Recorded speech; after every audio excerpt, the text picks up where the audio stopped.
নমস্কার বন্ধুরা, পিউস রেসিপি চ্যানেলে তোমাদের সকলকে অনেক অনেক স্বাগত জানিয়ে আজকেও একটা দারুণ রেসিপি নিয়ে চলে এসেছি আলু পোস্ত। আলু পোস্ত আমরা অনেক রকমভাবে খেয়েছি বন্ধুরা, এই কায়দায় একবার আলু পোস্ত বানিয়ে দেখো, দুর্দান্ত খেতে লাগে। তো প্রথমে যেটা করতে হবে, আমাদের কড়াইতে তেল গরম করে শুকনো লঙ্কা ফোড়ন দিয়ে দিয়েছি।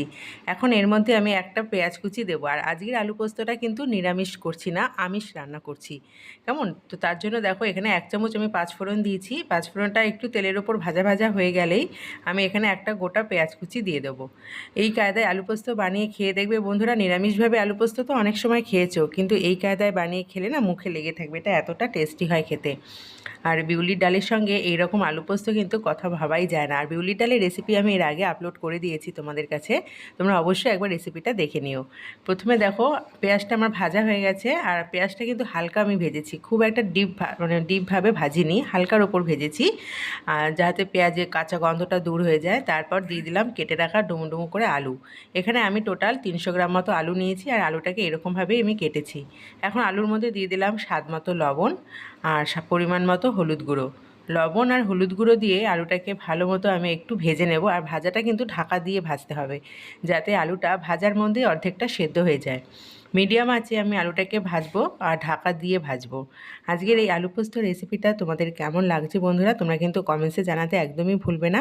এবং রেসিপিটা ভালো লাগলে তোমরা কিন্তু লাইক করবে, শেয়ার করবে বেশি বেশি করে, এবং আমার ফেসবুক পেজটিকে তোমরা ফলো করে দেবে। আর যে সকল বন্ধুরা ইউটিউব থেকে রেসিপিটা দেখছো, যদি রেসিপিটা ভালো লেগে থাকে অবশ্যই তোমরা লাইক, কমেন্ট, শেয়ার করো এবং চ্যানেলটিকে সাবস্ক্রাইব করে পাশে থাকা বেল আইকনটি কিন্তু অন করে রাখবে। যখন আমি নতুন রেসিপি আপলোড করব তার প্রথম নোটিফিকেশানটাই তোমাদের কাছে পৌঁছে যাবে। তো বন্ধুরা, আলুটা আমি ঢাকা দিয়ে বেশ ভেজে নিয়েছি 3 থেকে 4 মিনিট মতো। তারপরে আলুর মধ্যে দিয়ে দিলাম 1 বাটি জল, আর জলটা কিন্তু উষ্ণ গরম জল হবে। এখন আমি ঢাকা দিয়ে রেখে দিলাম মিডিয়াম আঁচে আলুটাকে সিদ্ধ হওয়ার জন্য।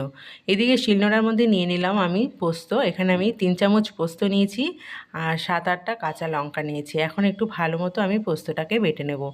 অনেকেই আছে যারা মিক্সচারে পোস্ত বাটো, কিন্তু মিক্সচারে পোস্ত বাটা আমার ঠিক অতটা ভালো লাগে না, তার জন্য কিন্তু আমি শিলনোড়াটা পছন্দ করি। আর মিক্সচারে যারা পোস্ত বাটো বা সর্ষে বাটো, আমি তোমাদের একটা টিপস বলে দিই, তোমরা আগের দিন সর্ষে অথবা পোস্তটা একটু জলে ভিজিয়ে রেখে দেবে।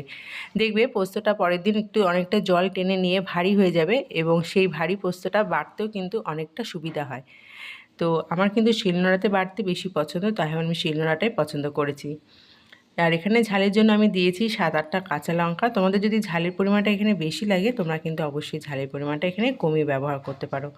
আর এই কায়দায় তোমরা আলু পোস্তটা একবার খেয়ে দেখো বন্ধুরা, এটা খেতে ভীষণ ভালো লাগে। আর এটা কিন্তু নিরামিষ আলু পোস্ত নয়, আমি আবারও বলে দিচ্ছি, এটা পেঁয়াজ দিয়ে আমি তৈরি করেছি, পেঁয়াজ আলু পোস্ত। তোমরা যদি নিরামিষ আলু পোস্ত খেতে চাও তাহলে তোমরা পেঁয়াজটাকে স্কিপ করে যেতে পারো। পেঁয়াজটা স্কিপ করে গেলেই কিন্তু এটা নিরামিষ আলু পোস্ত তৈরি হয়ে যাবে। তো আমার কিন্তু পোস্তটা আর কাঁচা লঙ্কাটা একদম বাটা কমপ্লিট হয়ে গেছে বন্ধুরা, দেখো।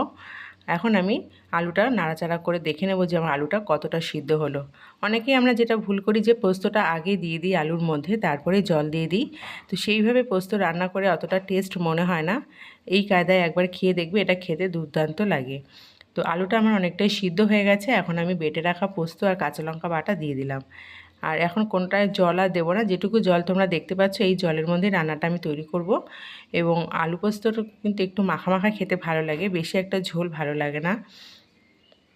পোস্তটা দেওয়ার পর কতটা থিকনেস বেড়ে গেছে দেখো বন্ধুরা, এবং আলুটাও কিন্তু অনেকটাই সিদ্ধ হয়ে গেছে। এবং এইরকমভাবে খেতে না পোস্ত দারুণ খেতে লাগে। এইরকম পোস্ত ভাতের সাথেও ভালো লাগে, তেমনি রুটির সাথেও খেতেও খুব ভালো লাগে, রুটি পরোটার সাথেও ভালো লাগে খেতে। এখন আমি আলু পোস্তর মধ্যে দিয়ে দিলাম একটুখানি বাটিটা ধুয়ে জল, কারণ বাটির মধ্যে একটু পোস্ত লেগেছিলো, তো জলটাও দিয়ে দিলাম। আর স্বাদ মতো একটু চিনি দিয়ে দিলাম। যারা চিনিটা খেতে অ্যাভয়েড করো, তোমরা চিনিটা কিন্তু স্কিপ করে যেতে পারো। তো চিনিটা ছাড়াও তোমরা আলু পোস্তটা তৈরি করে নিতে পারো। বন্ধুরা, আমার রেসিপিটা একদম পারফেক্টলি তৈরি হয়ে গেছে। এখন আমি গরম গরম পরিবেশন করব। আশা করছি আজকের রেসিপিটা তোমাদের ভীষণ ভালো লাগলো। রেসিপিটা ভালো লাগলে অবশ্যই একবার ট্রাই করে দেখবে। আজকের মতো এই পর্যন্ত।